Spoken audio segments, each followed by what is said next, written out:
जब दिन ढल जाता है और चारों ओर गहरी शांति फैल जाती है, तब एक ऐसा पल आता है जब आप स्वयं के साथ अकेले रह जाते हैं, अंधेरे के बीच अपने दिल की धड़कनों को सुनते हुए। दिन भर का शोर थम चुका होता है, जिम्मेदारियां शांत हो जाती हैं और आप अपने बिस्तर पर लेटे उस गहरी नीरवता को महसूस कर रहे होते हैं। उसी समय आपके भीतर कहीं गहराई से एक कोमल सी पुकार उठती है, परमेश्वर से बात करने की। लेकिन मन में एक सवाल उठता है, क्या इस तरह लेटे लेटे प्रार्थना करना उचित है? बिना घुटने टेके, बिना हाथ जोड़े, बिना किसी निश्चित विधि के। सच्चाई यह है कि परमेश्वर ने लोगों से हर परिस्थिति में मुलाकात की है, गुफाओं में, पहाड़ों पर, जेलों में और हाँ, उनके विश्राम के स्थानों पर भी, जैसा लिखा है। यहोवा उन सब के समीप रहता है जो उसे सच्चाई से पुकारते हैं। भजन संहिता 145:18। बाइबल ऐसे अनेक क्षणों से भरी हुई है जब लोगों ने जहां वे थे वहीं से पुकारा और स्वर्ग ने उत्तर दिया। तू मुझे पुकार और मैं तुझे उत्तर दूंगा और बड़ी बड़ी और गूढ़ बातें तुझे बताऊंगा। यिर्मयाह 33:3। बात कभी स्थान की नहीं थी बल्कि हृदय की थी। फिर भी एक और सच्चाई है जिसे अनदेखा नहीं किया जा सकता। हमारा बिस्तर केवल आराम का स्थान नहीं बल्कि एक सूक्ष्म आत्मिक जाल भी बन सकता है। इन शांत पलों में आत्मिक जाल भी, आपका हृदय परमेश्वर के लिए प्रज्वलित हो सकता है या धीरे धीरे आत्मिक नींद में डूब सकता है।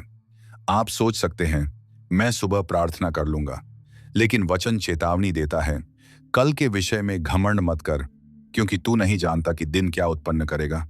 नीति वचन 27:1। जीवन क्षणभंगुर है, अनंतता सच्चाई है और आपकी आत्मा के लिए एक अदृश्य युद्ध निरंतर चल रहा है जो आपके सोने से नहीं रुकता। इसलिए ये क्षण अत्यंत मूल्यवान है।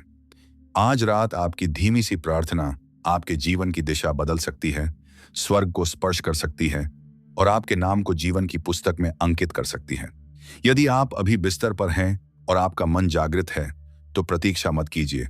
यह भी पवित्र भूमि है, परमेश्वर सुन रहा है। बस प्रश्न यह है कि क्या आप उससे बात करेंगे।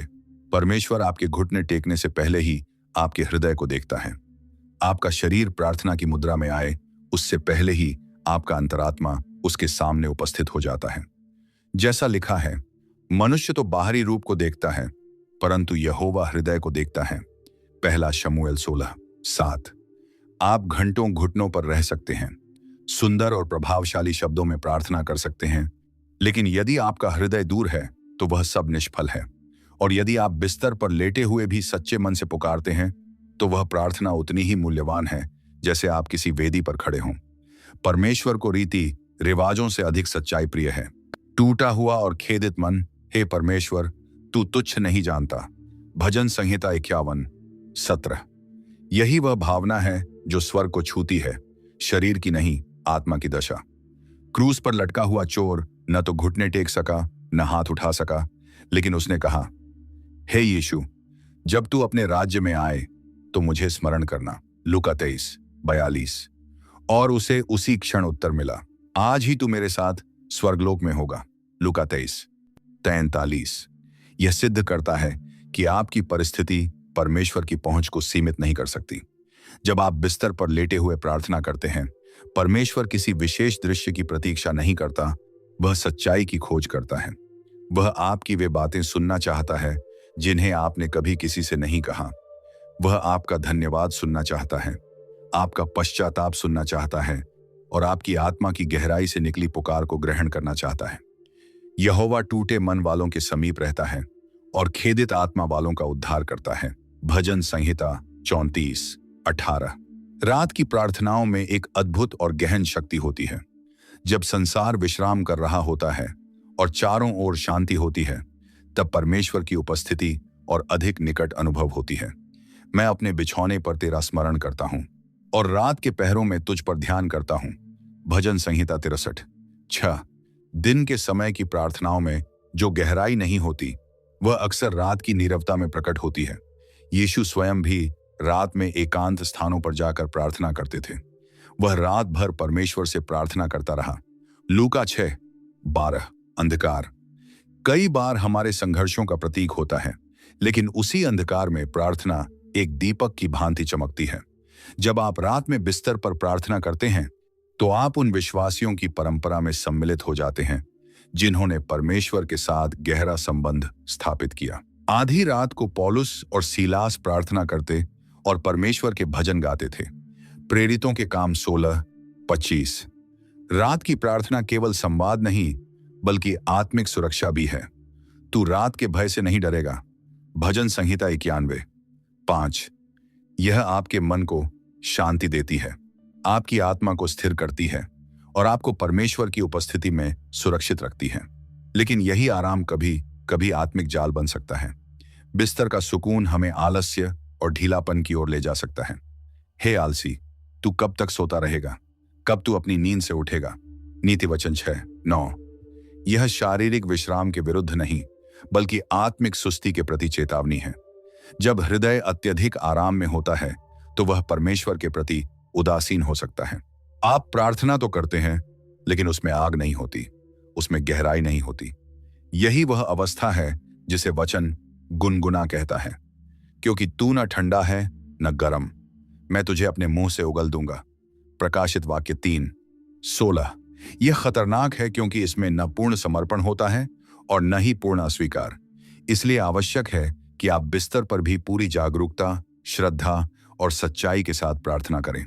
आप बिस्तर पर रहते हुए भी अपने हाथ उठा सकते हैं।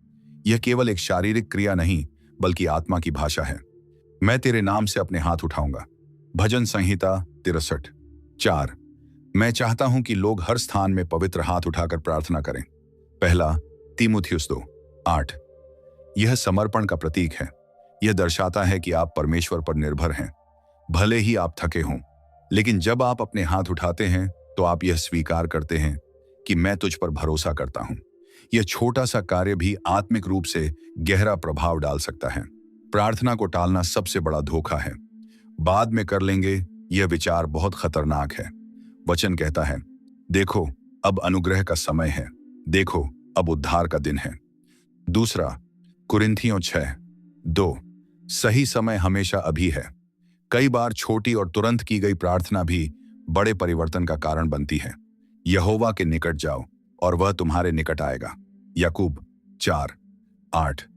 जीवन अनिश्चित है और हमें नहीं पता कि अगला पल क्या लेकर आएगा। इसलिए जब भी आपको प्रार्थना करने की प्रेरणा मिले, उसे तुरंत स्वीकार करें। रात का समय आत्मिक युद्ध का भी समय हो सकता है, क्योंकि हमारा मल्ल युद्ध लहू और मांस से नहीं परंतु प्रधानताओं, अधिकारियों और इस संसार के अंधकार के हाकिमों से है।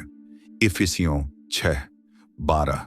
डर, चिंता और नकारात्मक विचार अक्सर रात में प्रकट होते हैं, लेकिन प्रार्थना इन सब पर विजय दिला सकती है।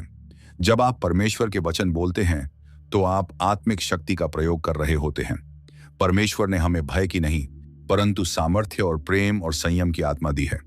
दूसरा तीमुथियुस 1:7। आपकी धीमी आवाज भी प्रभावशाली हो सकती है यदि उसमें विश्वास है। अंत में परमेश्वर की उपस्थिति में विश्राम करने का रहस्य है। मैं शांति से लेट जाऊंगा और सो जाऊंगा, क्योंकि हे यहोवा, केवल तू ही मुझे निडर बसाए रखता है। भजन संहिता 4:8। यह केवल शारीरिक विश्राम नहीं बल्कि आत्मा की गहरी शांति है। जब आप अपनी चिंताओं को परमेश्वर को सौंपते हैं, अपनी सारी चिंता उसी पर डाल दो, क्योंकि उसको तुम्हारा ध्यान है। पहला पतरस 5:7। तब एक गहरा सुकून मिलता है। यही सच्चा विश्राम है। जब आप हर रात प्रार्थना के साथ दिन समाप्त करते हैं तो आपका बिस्तर एक पवित्र स्थान बन जाता है। हर रात एक अनमोल उपहार है। सोने से पहले के क्षण अत्यंत पवित्र होते हैं। यह समय परमेश्वर से जुड़ने का है। आपकी प्रार्थना, चाहे धीमी हो या छोटी, यदि सच्चे दिल से है तो वह स्वर्ग तक पहुंचती है। यहोवा उनके निकट रहता है जो उसे पुकारते हैं। भजन संहिता 145:18। इसलिए सही समय या सही स्थान का इंतजार मत कीजिए। परमेश्वर अभी आपके पास है। जब आप सोने जाएं तो अपने अंतिम शब्द उसी से कहें, क्योंकि वही शब्द आपके जीवन की दिशा बदल सकते हैं, आपके हृदय को शांति दे सकते हैं और आपको उसके और भी निकट ले जा सकते हैं। अगर यह संदेश आपके दिल को छू गया है और आपको आशीष मिली है तो इस वीडियो को लाइक जरूर करें ताकि यह और लोगों तक पहुंच सके। चैनल को सब्सक्राइब करें और बेल आइकन दबाना न भूलें ताकि ऐसे ही आत्मिक और शक्तिशाली संदेश आपको लगातार मिलते रहें। नीचे कमेंट में जरूर लिखें आमेन या अपनी प्रार्थना लिखें ताकि हम सब मिलकर एक दूसरे के लिए प्रार्थना कर सकें। आपकी संगति ही हमारी शक्ति है। परमेश्वर हम सभी को आशीष थे। आमीन।